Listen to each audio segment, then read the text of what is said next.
Martial law لگانے کے لیے وزیر اعظم کے گھر کی طرف چلیں گے تو وہ بندوقیں لے کے سامنے کھڑے ہوں گے، تو اس دن سے اس ملک میں کولس مارشل لاز نہیں لگ سکیں گے، بلڈ لیس مارشل لاز نہیں لگ سکیں گے. سو وہ اس کو کریٹ نہیں ہونے دیتے. سو سب سے پہلے تو 111 بریگیڈ ختم کرنا ہے اور ایک فیڈرل سیکیورٹی فورس ریز کرنی ہے جو کہ آپ کی سویلین لیڈرشپ کو پروٹیکٹ کرے گی. وہ عوام کیا آزاد ہوگی جس کا لیڈر ہی آزاد نہیں ہے. سو آپ کو اپنے لیڈر کو تو پہلے آزاد کر لیں، پھر وہ ملک کی بہتری کے لیے شاید فیصلے کر سکے، پھر آپ کو جواب دے ہوگا. So army chief, 111 brigade.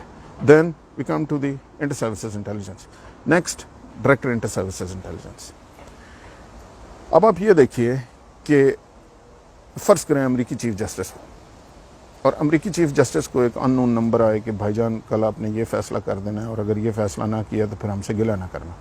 یا کوئی بھی شخص جب کوئی بات کرے تو ایک کالا ڈالا آئے اور وہ اٹھ کے غائب ہو جائے، تو پھر کیا ہوگا؟ ظاہر ملک میں جو ہو رہا ہے وہی ہوگا. یہ بات امریکہ میں کیوں نہیں ہو سکتی؟ اگر امریکی چیف جسٹس کو یہ فون آئے گا تو وہ کیا کرے گا؟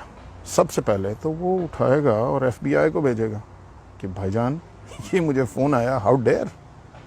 ایف بی آئی جو کہ وہاں پہ انٹرنل سیکیورٹی کے لیے ایک پیور سویلین ادارہ ہے اور انتہائی ریسورسفل ہے، وہ پیچھے پڑ جائے گا کہ ہمارے چیف جسٹس کو اس طرح کا فون آیا. اس کے بعد ان کی سیکرٹ سروس بیچ میں پڑ جائے گی، اس کے بعد ان کی پولیس بیچ میں پڑ جائے گی، اور وہ جا کے اس بندے کو ڈھونڈ کے پکڑ کے لے کے آئیں گے کہ بھائی جان تو ماما لگنا ہے، تو ہاؤ ڈیئر یو، تو نے یہ بات کیسے کی.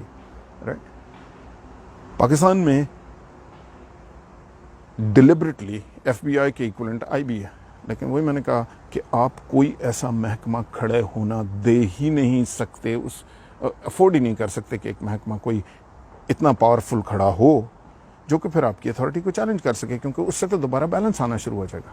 سو اس وقت ہر چیز جائے گی کس کے پاس ان کو انویسٹیگیشن کے لیے؟ آئی ایس آئی کے پاس. آئی ایس آئی کا کیا ملک کے انٹرنل میٹرز سے کوئی تعلق ہے یا تھا یا ہونا چاہیے؟ نہیں ہونا چاہیے. یہ کام آئی بی پاورفل ہونی چاہیے، ایف بی آئی کے ایکولنٹ اسے ہونا چاہیے.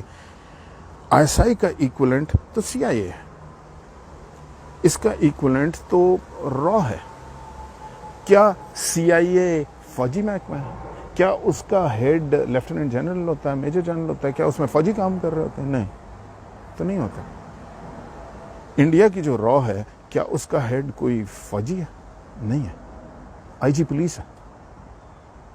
اس کے جتنے اندر آپریٹیوز کام کر رہے ہیں وہ پولیس والے کام کر رہے ہیں یا فارن آفس والے کام کر رہے ہیں. دیکھیے اس کا ایک بیک گراؤنڈ ہے. جتنی بھی انٹیلیجنس ایجنسیز ہوتی ہیں ان کا کیا کام ہوتا ہے اور یہ کہاں سے بنی ہے؟ ان کا کام یہ ہوتا ہے، سی آئی اے کا کام ہے امریکی انٹرسٹ کو انٹرنیشنلی واچ کرنا. جہاں انہیں لگے کہ اس ملک میں اگر یہ حکومت آ گئی یا یہ ہو گیا تو ہمارے لیے امریکہ کے لیے انٹرسٹ میں نہیں ہے، تو وہ اس ملک میں آپریٹ کریں گے، وہاں سے اسے راز چھینیں، اس کی اکانومی تباہ کریں، اس ملک میں جو مرضی کریں، وہ کر کے امریکہ کے انٹرسٹ کو پروٹیکٹ کریں گے. سو بیسکلی آپ کی جتنی سی آئی اے ہے وہ ملک سے باہر آپریٹ کر رہی ہوتی ہے، امریکی انٹرسٹ کو واچ آؤٹ کر رہی ہوتی ہے، اس کے لیے جاسوسی کر رہی ہوتی ہے، اس کے لیے جو انہیں کرنا کرے، بندے مارے، جو مرضی کرے کرتی ہے، لیکن ملک سے باہر، ملک کے اندر نہیں. Crime fighting within the United States is not the role of C I A. اور چونکہ انہوں نے ملک سے باہر امریکن انٹرسٹ کو واچ آؤٹ کرنا ہے تو ٹپکلی ان کی لیڈرشپ فارن سروس سے آ رہی ہوتی ہے. اس وقت بھی جو امریکہ کی سی آئی اے کی ڈائریکٹر ہیں وہ ایک خاتون ہے، سویلین، اور فارن سروسز سے ان کا بیک گراؤنڈ ہے، کیونکہ وہ فارن کنٹریز میں امریکن انٹرسٹ کو پروٹیکٹ کر رہے ہیں، انٹرنیشنلی امریکن انٹرسٹ کو پروٹیکٹ کر رہے ہیں. را کا ایگزیکٹلی یہی کام ہے، وہ انڈیا سے باہر انڈیا کے انٹرسٹ کو پروٹیکٹ کر رہی ہے. اب جو بڑی ایک یہاں پہ ایک انٹرسٹنگ بات ہے، سو آپ نے دوسرا جو آپ نے اسٹیپ لینا ہے، پہلا 111 بریگیڈ رہے، لیکن وہ سویلین سیکیورٹی پہ نہیں ہو سکتا، جہاں جائے اپنا جو بھی کرنا ہے کرے. ایک فیڈرل سیکیورٹی فورس کانسٹیٹیوشن کے تحت ریز ہوگی جو کہ سویلینز کو پروٹیکٹ کرے گی. دوسرا جو میجر آپ کو کرنا ہے، آئی ایس آئی رہے گی، سویلین کنٹرول میں رہے گی.